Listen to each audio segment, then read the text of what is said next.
Hi, I'm Erica from the Pancake Princess, and today we're trying 9 different Lofthouse Copycat cookie recipes. Lofthouse cookies are basically a super soft and thick frosted sugar cookie that are sold in grocery stores all over the US. I used to eat a ton of them in college. I haven't had one since, so I'm excited to try these recipes today. Basically, we're gonna bake 9 different recipes and try them all to see which one gets closest to the original and if we can find an even better version.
These are the original Lofthouse cookies, and it's February, so these cookies are themed for Valentine's Day, as you can see.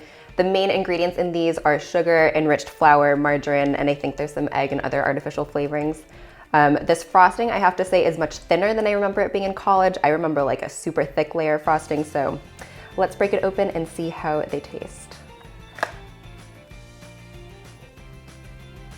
Like most grocery store cookies, this doesn't taste like a whole lot, but the magic is in the texture. This is so soft and cakey. A lot of the Copycat recipes described it almost as like cake, and it really is just like, not quite melt in your mouth, but it's very tender. The frosting is very sugary.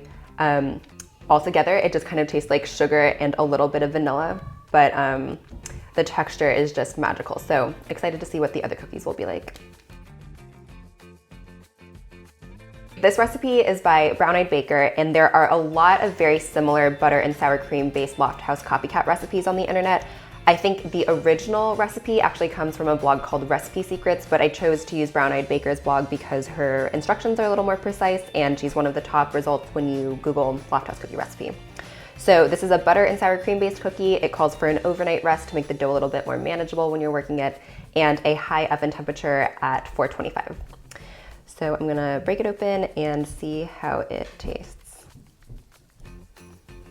So I'm actually shocked at how close this cookie is to the original. It is very cakey and soft and just kind of like melt in your mouth like the original. The frosting is significantly more buttery tasting, but it still kind of crisps up in the same way that the store-bought cookies did.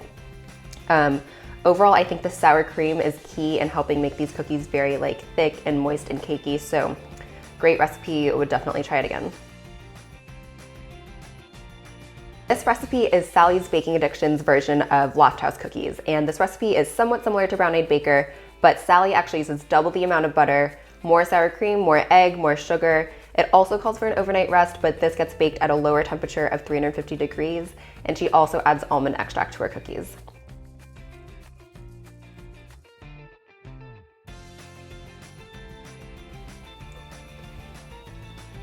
Sally's Baking Addiction is very similar to Brown Eyed Baker, but I think the addition of like the extra sour cream and egg and butter especially makes it way more tender. So I think that accuracy-wise, Brown Eyed Baker is closer to the original Lofthouse cookie because the cookie is actually kind of dry, and so Brown Eyed Baker is definitely that same kind of dry texture. But if you like a softer, more cakey and pillowy plush cookie, then I think Sally's Baking Addiction is the way to go. As you can see, some of the cookies were a little bit rounded. I mean, some of them baked up flatter like Lofthouse, but this is definitely like a thicker cookie than you would see from just a Lofthouse standard bakery cookie. Now we're gonna move on to the recipes that use cream cheese in the batter. So this recipe is by Cooking and Beer, and the recipe proportions in terms of like flour, sugar, butter are pretty similar to the previous 2 recipes. But this recipe uses a mix of sour cream and cream cheese, so I thought it would be interesting to see what that would turn out like.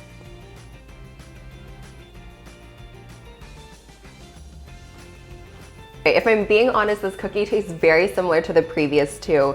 I just tried it side by side with the Lofthouse cookie, and I have to say I much prefer the homemade frosting because it just tastes less sugary and like artificial than the Lofthouse cookie. Overall, I think the texture of these cookies in terms of like how it like kind of evened out into a flat cookie is preferable to Sally's Baking Addiction if you want kind of like even cookies, but if you want a poofier cookie, Sally's is a great option. Overall, I think using a mix of sour cream and cream cheese in a single cookie is kind of a hassle if you don't buy those things on the regular, which I don't. So it's a great cookie, but I probably wouldn't make it again just because of the convenience of having the ingredients. This recipe is from the New York Times, and this is another recipe that uses both cream cheese and butter. This recipe uses all cake flour for an extra tender cookie, and it calls for freezing the dough in balls for about 20 minutes before baking because the dough is super sticky. This recipe also uses freeze-dried raspberries in the frosting for both flavor and color, which I think will bias the results a little bit, but it just sounded so interesting that I wanted to try it.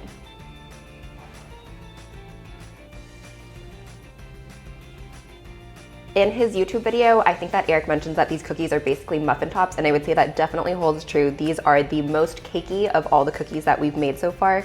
You can see there's a lot of aeration inside the cookie versus with Lofthouse, there's kind of these weird layers. I don't know how they get those layers, but this is much more of a cakey cookie. The frosting, for me, is what really makes it. It is so tart and just a delicious contrast against the very like kind of neutral cookie. So this frosting I would use on any of the cookies that we've made so far. I think it is absolutely incredible.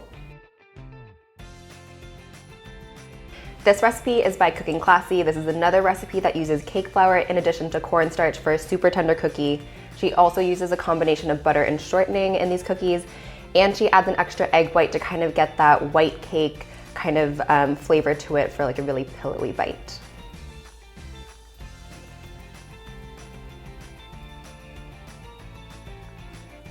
So Cooking Classy, I think, is the closest in terms of getting that artificial grocery store cookie flavor, but in terms of texture, if you compare the actual cookie size, the Lofthouse cookie is much smaller than the Cooking Classy, which I think gives it, obviously it makes it much thicker and just like bigger, and the texture is moister, I think, than the Lofthouse cookies. So most people would prefer that. If you're looking for like a more buttery cookie flavor, I think Brown Eyed Baker Sally's Baking Addiction is going to give you more of that flavor, but for a closer Lofthouse flavor cookie, but not the texture, I think Cooking Classy is the way to go. This is from The Girl Inspired, and this recipe is another one that uses cake flour. It also uses powdered sugar instead of granulated sugar, so kind of combining sugar and cornstarch together, again, for a tender cookie. Most notably, fat-wise, this recipe uses a combination of butter and vegetable oil for a moister and lighter textured cookie. This recipe also uses imitation clear vanilla to keep the dough light and also give some of that artificial vanilla flavor. And lastly, the frosting is shortening based, whereas all other frostings were butter based. Oh, so crunchy. So this cookie, I worry that I may have overbaked it because it was very crisp when I broke it open. So the texture is more like kind of a crumbly sugar cookie. I think the flavor is great. The frosting is obviously not as rich as a butter-based frosting because it's shortening based. But as baked, it's not quite the same as the texture of a Lofthouse cookie because it's just not that pillowy kind of cakey texture. But it is a great sugar cookie, so if that's what you're looking for, I would highly recommend this recipe. This recipe is Series 8. It's another recipe that uses cake flour for a tender crumb. It also uses a combination of egg whites and heavy cream for a really kind of pale and tender crumb that will really let the vanilla flavor shine. And this is one of the rare recipes that does not require any chilling before you bake the cookies, which is great.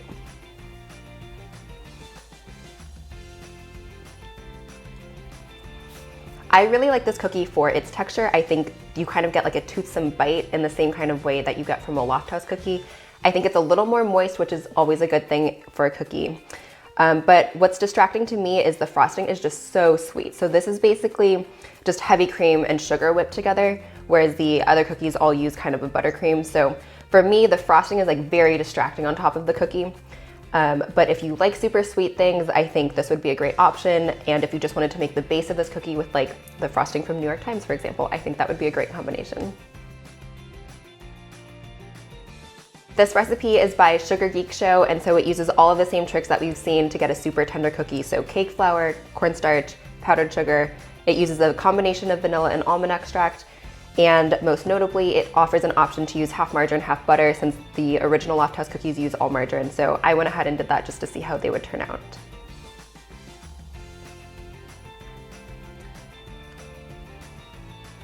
This cookie is by far the most moist. I baked it for the 8 to 9 minutes that it called for, and it said take them out when there is, like, the sheen is gone on top, but I think these probably could have gone for a couple minutes longer.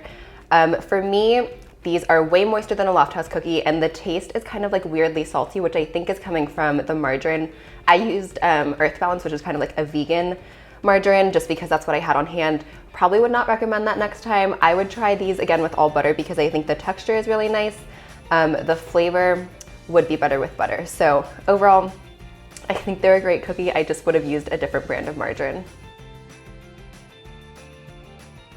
This recipe is by Dessert for Two, which is a blog known for its small batch baking, so I actually doubled the recipe.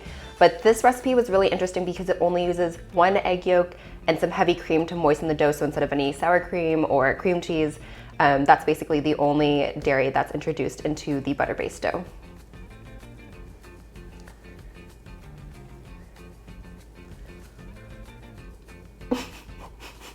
Okay, this cookie has an incredibly plush and moist crumb. These cookies are so thick. You can see the inside is a little bit more golden than if you compare it to, here's a Lofthouse cookie, and here is, I think, Sugar Geek Show for reference. These cookies remind me more of like a yellow cake versus like a white cake that some of the other cookies were more akin to. But overall, I think it is a very like rich, decadent, thick, plush cookie. So maybe not the most similar to Lofthouse, but still a very good like thick and cakey cookie if that's what you're looking for. I hope you enjoyed this overview of all of these Lofthouse Copycat cookie recipes. Let me know which one sounds the best to you in the comments. I am now gonna take all of these cookies and distribute them to my tasters who are gonna taste and rank each cookie, and I'll put the full data analysis up on my blog. So for more bake-off content, you can visit my Instagram at The Pancake Princess or my blog at thepancakeprincess.com. Feel free to like and subscribe, and thank you so much for watching.